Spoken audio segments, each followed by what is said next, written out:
नमस्कार दोस्तों, मैं अविनाश दास रेशनल कबीर यूट्यूब चैनल में आप सबका हार्दिक स्वागत करता हूं। साथियों, जो चैनल को सब्सक्राइब नहीं किए हैं सब्सक्राइब ज़रूर करें। अपने साथियों के पास वीडियो को शेयर करें, लाइक और कमेंट ज़रूर करें, बेल आइकन को प्रेस करें। आप जानते हैं, मैं पुस्तकों को ज्यों का त्यों पढ़ करके सुनाता हूँ। इसमें जो अच्छी बातें आई है उसमें लेखक प्रशंसनीय है, जो अच्छी बातें नहीं आई है उसके लिए भी लेखक ही जिम्मेदार है। हमारे लोग इन किताबों को प्रायः नहीं पढ़ते हैं, इसलिए मैं पढ़कर सुनाता हूँ। और जो शोषक वर्ग के लोग हैं, इन किताबों में लिखी बातों को छिपाने की कोशिश करते हैं और जो बातें अच्छी नहीं हैं उसमें पर्दा डालने की कोशिश करते हैं। उनको भी एक्सपोज करने के लिए, खुलासा करने के लिए मैं किताब पढ़कर सुनाता हूँ। साथियों, कल तक हमने जाना था वाल्मीकि रामायण के माध्यम से कि जिस काल को हम अभी जी रहे हैं, इस काल को, इस समय को कलयुग कहा गया है। और कलयुग के कुछ लक्षणों का वर्णन हमने पढ़ा था।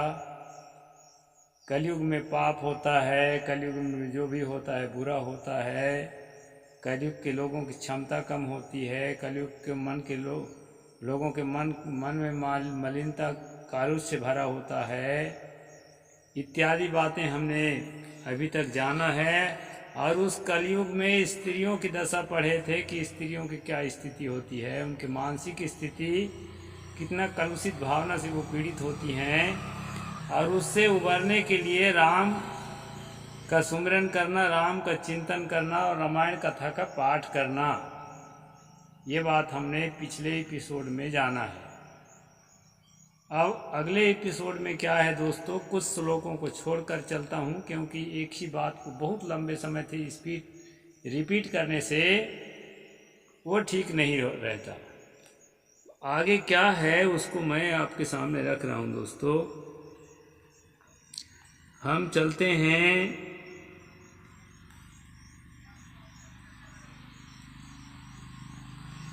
रामायणं नाम परम तो काव्यम सुपुण्यम तो शृणुतु द्विजेन्द्राः यस्मिन् श्रुते जन्म जरादिनाशो भवत् दोषः स नरुच्युतः स्यात्।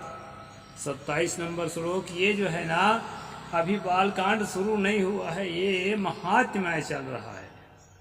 मैं कल बालकांड बोल दिया था, वैसे टंग स्लिप हो जाने के कारण।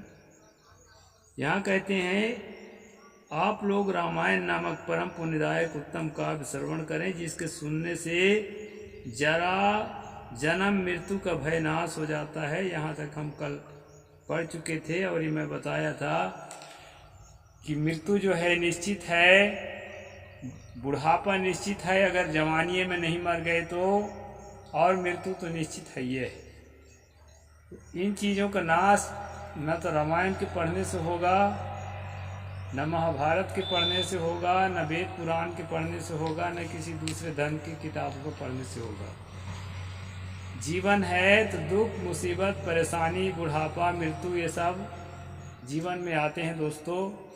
अभी इसी रास्ते से गुजरकर सबको अपना जीवन पूरा करना है।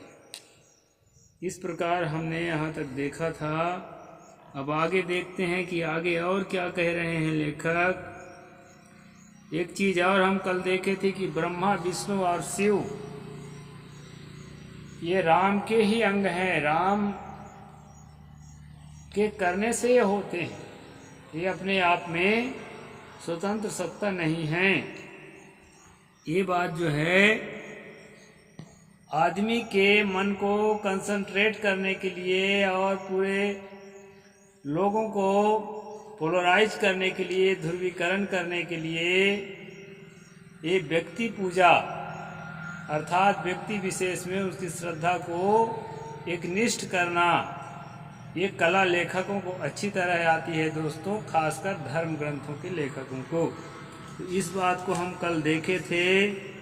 आज यहाँ पर देखना है कि नारद सनत कुमार संवाद, सुदास या सोमदत्त नामक ब्राह्मण को राक्षसत्व की प्राप्ति तथा रामायण कथा श्रवण द्वारा इससे उद्धार। अब ये जो कथा है कि सुदास नाम का या सोमदत्त नाम का जो ब्राह्मण है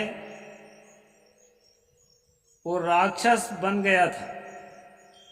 राक्षस मतलब मनुष्य से हट करके कुछ जो है नेगेटिव पॉइंट वाला व्यक्ति, और जो है कहना चाहिए कि अनिष्टकारी शक्ति वो बन गया था। वो रामायण के पाठ से किस तरह से फिर से ब्राह्मण बन गया, ये उसका प्रसंग है दोस्तों। देखते हैं कहाँ तक पहुँचा पाता हूँ। यहाँ सबसे पहले है, ऋषियों ने कहा कि मैं संक्षेप में कहूँगा कि नारद ने सनत कुमार को जो राम की कथा सुनाई थी, वही कथा हमें सुनाओ, सूत जी से ऋषिगण कह रहे हैं। तो सूत कहते हैं कि सनकादिक महात्मा भगवान ब्रह्मा जी के पुत्र माने गए हैं। उनमें ममता और अहंकार नाम मात्र का भी नहीं था। वे सबके सब उद्धरेता नैष्टिक ब्रह्मचारी हैं। ये जो है 4 नाम आते हैं, सनक, सनंदन, सनत कुमार और सनातन। ये 4 भाई ब्रह्मा के पुत्र हैं। बताते हैं मानस पुत्र, मन से सृजा हुआ पुत्र। हम लोग ये मान सकते हैं कि मान्यता प्राप्त पुत्र किसी लावारिस को मान्यता देकर के अपना बच्चा बनाया जा सकता है। और मन से सोचने से जो बच्चा पैदा होने की बात लिखी गई है दोस्तों, तो ये कारण काल व्यवस्था के अनुरूप नहीं है, वैज्ञानिक सोच के अनुरूप नहीं है। मन के सोचने से कहीं बच्चा पैदा नहीं होता है। और जिसको मानना है वो माने, उसके लिए कोई बात नहीं है। लेकिन रेशनल लोगों के लिए जो वैज्ञानिक सोच है वो अभी मैं बताते चल रहा हूँ। तो इस प्रकार वे भगवान विष्णु के भक्त और महात्मा हैं, सदा ब्रह्म के चिंतन में लगे रहते हैं, बड़े सत्यवादी हैं, सहस्त्रों सूर्यों के समान तेजस्वी मोक्ष के अभिलाषी हैं। यहाँ पर जो बात कही गई है उपनिषदों में इसके ठीक विपरीत है।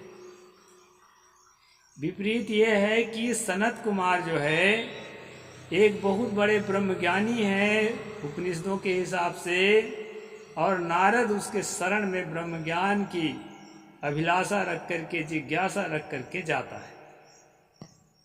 और नारद के सनत कुमार के श्रीमुख से ब्रह्म ज्ञान की बात सुन करके वो संतुष्ट होता है।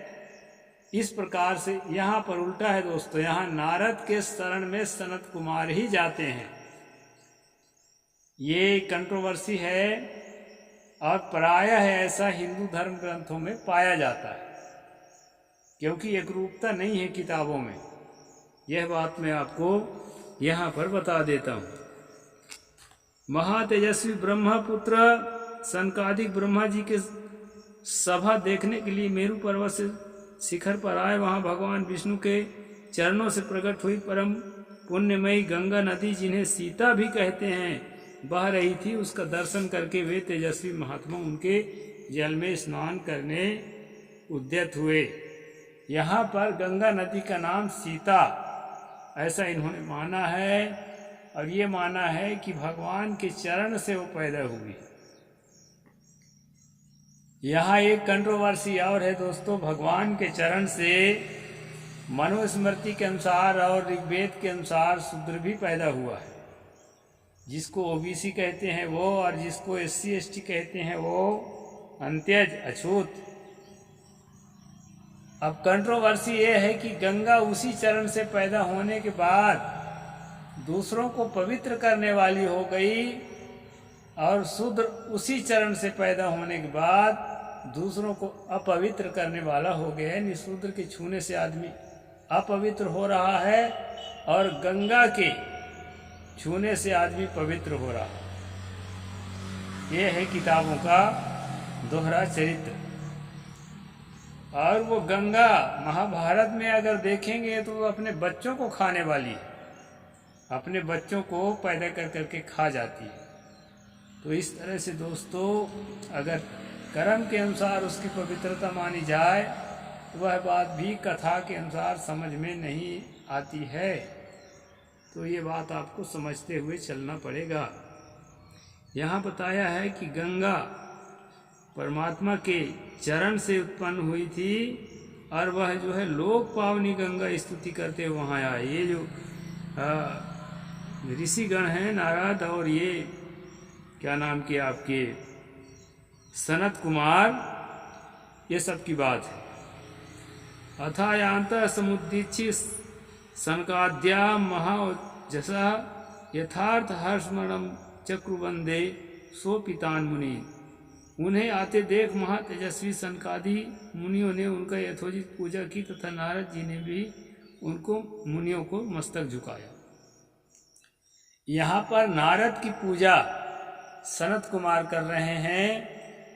नारद जो है उससे वरिष्ठ है और उपनिषदों में नारद सनत कुमार की पूजा कर रहे हैं।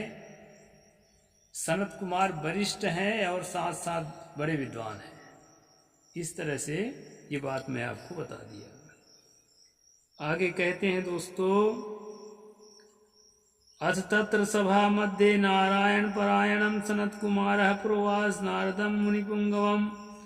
तदंतर वहाँ मुनियों की सभा में सनत कुमार जी ने भगवान नारायण के परम भक्त मुनिवर नारद से इस प्रकार कहा, महाप्रज्ञ नारद जी, आप समस्त मुनीश्वरों में सर्वज्ञ हैं। यहाँ पर अभी नारद के जो है विशेषता बताएंगे, उनकी बड़ाई करेंगे, प्रशंसा करेंगे, थोड़ा खुशामद करेंगे। खुशामदगिरी इसमें बहुत ज़्यादा पाई जाती है।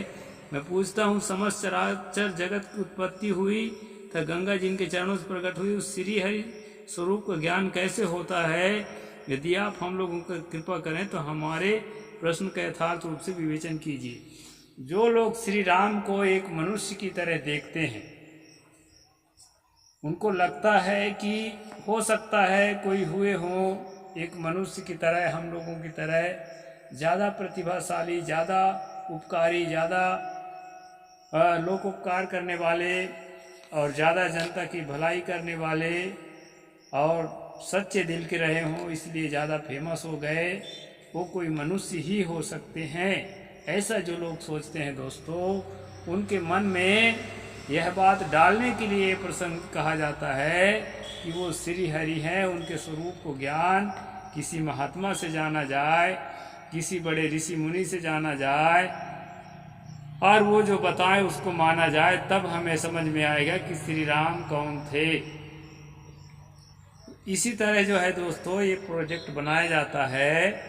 अब ये लेखक जो है आगे नारद के श्रीमुख से कहलवाएगा, सनत कुमार को सुनवाएगा और फिर सूत को कहवाएगा, 88,000 ऋषियों को सुनवाएगा, ताकि उसके सुनाए हुई बात पर लोगों को भरोसा जमे, ताकि हम परमात्मा के रूप में श्री राम को आम जनता के दिमाग में स्थापित कर सकें।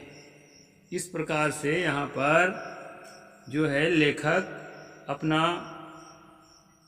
मत रख रहा है। जो पर से भी परतपर है, परतर है मतलब पर, ये प्रकृति से सर्वथा भिन्न, पर के मतलब, और वो सर्वथा भिन्न से भी भिन्न, तेरी लीला का न पाया कोई पार। तो इस तरह पर से भी परतर है उस परम देव श्री राम को नमस्कार, जिसका निवास स्थान उत्कृष्ट से भी उत्कृष्ट है, जो सगुण और निर्गुण रूप है, उस श्री राम को मेरा नमस्कार। ये नमस्कार वाला लाइन दोस्तों अभी कई श्लोकों तक चलेगा और मैं भजन करता हूँ, नमस्कार करता हूँ, इस प्रकार सारी बातें जो है बहुत आदमी को भावुक कर देगा। एक कई श्लोकों तक चलता चला जाएगा। इसके बाद जो है आता है जिनके नाम की महिमा मनु और मुनीश्वर भी पार नहीं पा सकते, वहाँ मेरे जैसे क्षुद्र जीव की पहुँच कैसे हो सकती है। अब एक बात बताना चाहूँगा दोस्तों, मनुस्मृति पर तो मैं स्ट्रीम करता ही हूँ, वहाँ एक भी बार ये नहीं कहा गया कि राम कोई थे, अच्छे थे, बुरे थे, महान थे, असमान आदमी थे। किसी भी प्रकार के मनुस्मृति में इस बात की चर्चा नहीं है। यहाँ जो है मनु को उसका गुणगान करते हुए बताया गया। जिनके नाम का स्मरण बड़े बड़े पातकी भी पावन बन जाते हैं, उस परमात्मा के स्तवन मेरे जैसे तुच्छ बुद्धि वाला प्राणी कैसे कर सकता है। ऐसा करके अपनी विनम्रता प्रस्तुत कर रहे हैं नारद जी। और सनत कुमार जी भगवान की महिमा को जानने के लिए कार्तिक मास और चैत्र शुक्ल पक्ष में रामायण की अमृतमयी कथा का नवाह श्रवण करना चाहिए। यहाँ पर जो है बताए हैं कि कार्तिक मास और चैत्र शुक्ल मास में 9 दिन तक इसका श्रवण जब आप करेंगे, तब जाकर के जो है आपको जो समझना चाहते हैं वो समझेंगे, और जो पाना चाहते हैं, जो परम शांति पाना चाहते हैं, परम लोक पाना चाहते हैं, उसको भी आप पा सकेंगे। इस प्रकार से यहाँ लुभाया गया है दोस्तों, ताकि कथा के प्रति रुझान बढ़े और कथा के पात्र के प्रति श्रद्धा बढ़े। ये सभी पंथ के लेखकों में ये बात पाई जाती है, इसमें लेखक का दोष है, ऐसा नहीं। सनत कुमार भगवान की महिमा को जानने के लिए कार्तिक मास से पढ़ चुके हैं। हाँ, गौतम साप्ताह प्राप्त सुदासो राक्षसी तनुम रामायण प्रभावेन विमुक्तिन प्राप्त सत्सो। यहाँ पर बताया है कि सुदास नाम का ब्राह्मण जो है गौतम ऋषि के श्राप से राक्षस शरीर धारण कर लिया था, और उस राक्षस शरीर से रामायण कथा को सुनने के बाद उस श्राप से मुक्त हो गया और फिर से ब्राह्मण बन गया। राक्षस से फिर से ब्राह्मण बन गया। राक्षस से ब्राह्मण बनने की कहानी है, लेकिन शूद्र से ब्राह्मण बनने की कहानी हमको अभी तक नहीं मिली है। मिलेगी तो जरूर सुनाऊंगा दोस्तों। तो इस प्रकार समय ज़्यादा हो रहा है, आज मैं यहीं तक पढ़ूंगा। इसके बाद जो है आगे का प्रसंग मैं कल पढ़ूंगा। साहिब बंदगी, जय जोहार, जय भीम, जय भारत।